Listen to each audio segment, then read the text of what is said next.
Okay, math analysis. These are problems 6 through 9 on the calculator OK review. And let me get some colors up here. Okay, so number 6, it wants f of I. So that just means plug I in for x. So we have 2 minus 4 times I squared over I minus 1. Remember, I squared is negative 1. Remember, just a little review here. I is the square root of negative 1. So if I square I, I'm squaring that. Square root squared goes away. I'm left with negative 1. So this is actually the number negative 1 right there. So this actually becomes 2 plus 4. Negative 4 times negative 1. So the top is just 6 over I minus 1. Now, this is a square root in the denominator, because again, I is the square root of negative 1. So we have to rationalize. The way we rationalize this is we times top and bottom by, let's pick a good color, times top and bottom by the conjugate, I plus 1.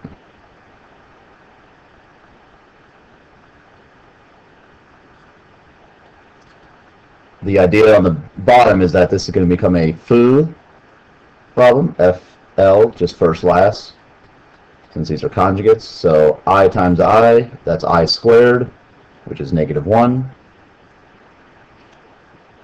Negative 1 times 1, negative 1. On the top, we just distribute it through, 6I plus 6. That's an I, it's a terrible I, but so now I'm going to flip these over. Usually do real then imaginary. So 6 plus 6I all over negative 2. The negative 2 can divide into these. So negative 2 divides into that, to negative 3. Negative 2 divides into that, minus 3I. And there you go. On number 7, it just says to list all the possible rational zeros. Possibilities, all the ones that could work. That's why these are just A's, A1 and A2. The numbers in the middle don't matter. If you want just the possibilities, it's all the factors of this over all the factors of this. All the factors of the constant over all the factors of the leading coefficient. And they can be positive or negative. So, if you remember, we start this off with plus or minus. Okay, now I'm doing all the factors of 16. So 1, 2, 4, 8, 16. And then that's over all the factors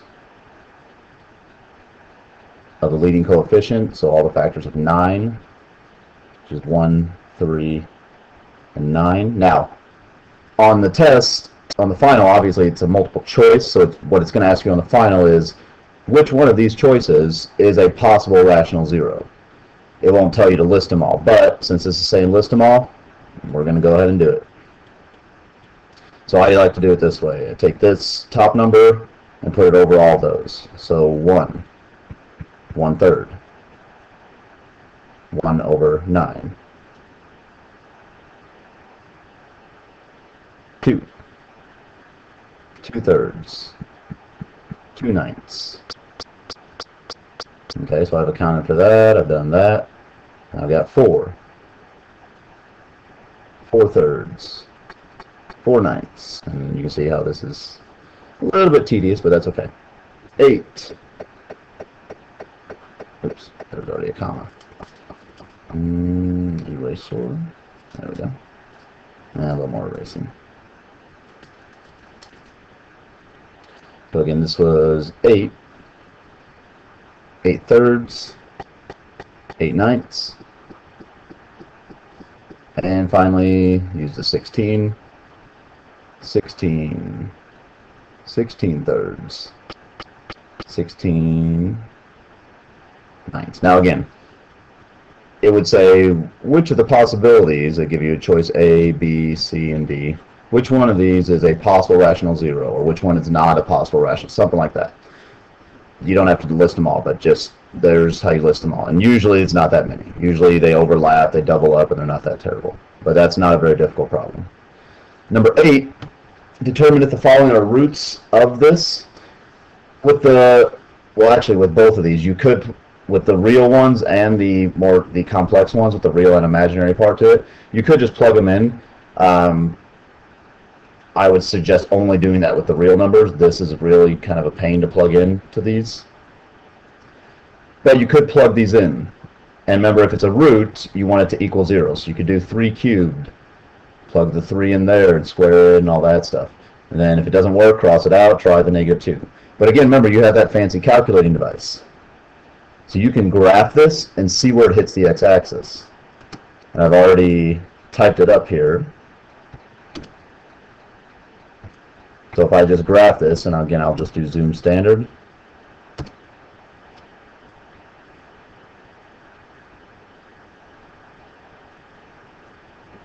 And it looks like it is hitting at the +2.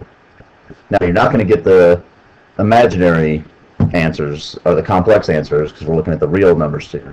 If you did your second calc, zero finder, and all that fun stuff, it does hit at 2.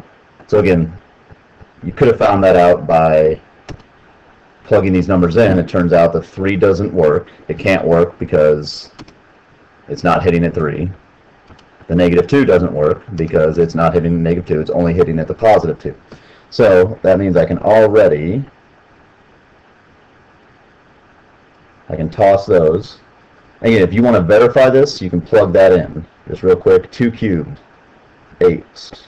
2 squared is 4 times -10, so -40. 36 times 2 is 72 minus 40. 72 plus 8, 80. Minus 40 minus 40. Hey, there we go. We're good. Okay, so we know that works. That's good because now we can synthetically divide by 2 and crunch this thing down from a degree 3 down to a degree 2. Remember, once it's a degree 2, then we can attack it with all of our stuff, factoring, quadratic formula, all that fun stuff. So I'm going to synthetically divide by 2. If you remember, that's where we do this and just use the coefficients. So 1, -10, 36, -40. Notice this drop 3, 2, 1, no exponent. Remember, if there was a gap, you'd have to put a 0 in here. Again, this is another way you could check. This better be 0. Remember, the remainder should be 0. So drop it, multiply, add. Multiply, add. Multiply, add. And there we go. So now this, remember, is go with that. X squared, because it drops by 1 power, minus 8x plus 20. I'm going to do quadratic formula on this because I know it doesn't factor or anything like that. And I'm going to get one of these, but not the other one. So quadratic formula, x is equal to -b plus or minus the square root of b squared minus 4, I'll write this off to the side, minus 4 times a times c. Again, you should know how to do this, obviously. So minus 4ac, so that's -80, all over 2a. Okay, so this becomes 8 plus or minus, this is the square root of -16, which is 4i. Again, this is -16, all over 2. Everything can reduce by 2, so you get 4 plus or minus 2i. Those are my other 2 answers. Remember, whatever the power is, this is the fundamental theorem of algebra. You're going to have that many answers. in the complex system. So 1, 2, 3. So which one worked? Hey, that was an answer. That one was not. So in the list, it didn't actually list all 3 in there. It just listed 1, 2 of them. The other one would have been 4 plus 2i. But there they are. Number 9 wants you to write the domain in interval notation. 2 things affect domain, and now we're just talking about real stuff here. 2 things affect domain: division by 0. Thou shalt not divide by 0. So, is there an x value that would give me division by 0? Yep, there sure is. -7. So if x equaled -7, we'd be sad. The other thing that can affect domain is the even root, in this case square root, of a negative. This one's a little trickier, so I'm just going to focus on this right now. I like to look at this kind of more in a number line kind of way. So just with this stuff, just with the numerator, think about if I started plugging in numbers, would they work? If I had 0, if I plugged 0 in for x up here, I'd have square root of -36. And again, right now we're dealing with only the real numbers. That's a real symbol. That's terrible. I'm going to erase that. So square root of, if I plug in 0, that's a square root of a negative. Not good. You can see that 6 is going to be kind of a key here. 6 squared is 36. If I plugged in 6, I'd have the square root of 0, which is okay. You're allowed to have that. Square root of 0 is 0. That's no big deal. So 6 does work. Nothing here would work. 1 doesn't work. 5 doesn't work, because all of those, if you plug them in, you get the square root of a negative. But 6 or anything bigger will work. And then going back the other way, same logic. -1 wouldn't work, because you'd have 1 minus 36, that's negative. -4, for example, wouldn't work. Square root of, this would be, 16 minus 36, that'd be a negative. Once you get to, go figure, -6, then we're all good. -6 works, and anything smaller than -6 works. Because, like, if I had -9, -9 squared is 81. 81 minus 36 is positive. We're good.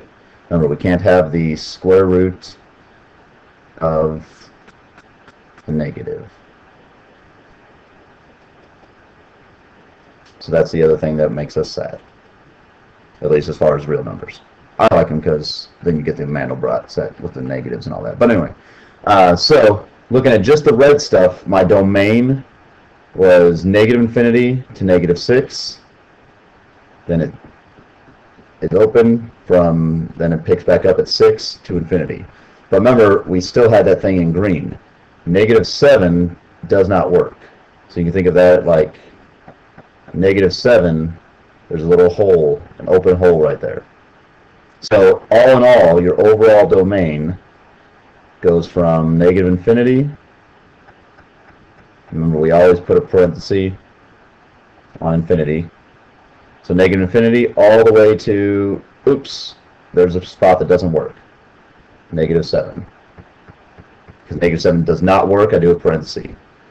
In union with, it picks back up right past -7. This is a fancy way of saying -7 doesn't work, but right a little lower than -7 works and a little above -7 works. And then it picks back up till it gets to -6. Remember, -6 does work because the square root of 0 is allowed, so that's going to give us a bracket there in union with. Then it's nothing for a while till I get to 6. 6 works all the way forever. 6 to infinity. So there's the fancy interval notation stuff. There's the domain. And again, this is not the solutions, this is the domain of this, meaning these are the numbers you could plug in for x and get real answers out. Okay, so that was numbers 6 through 9.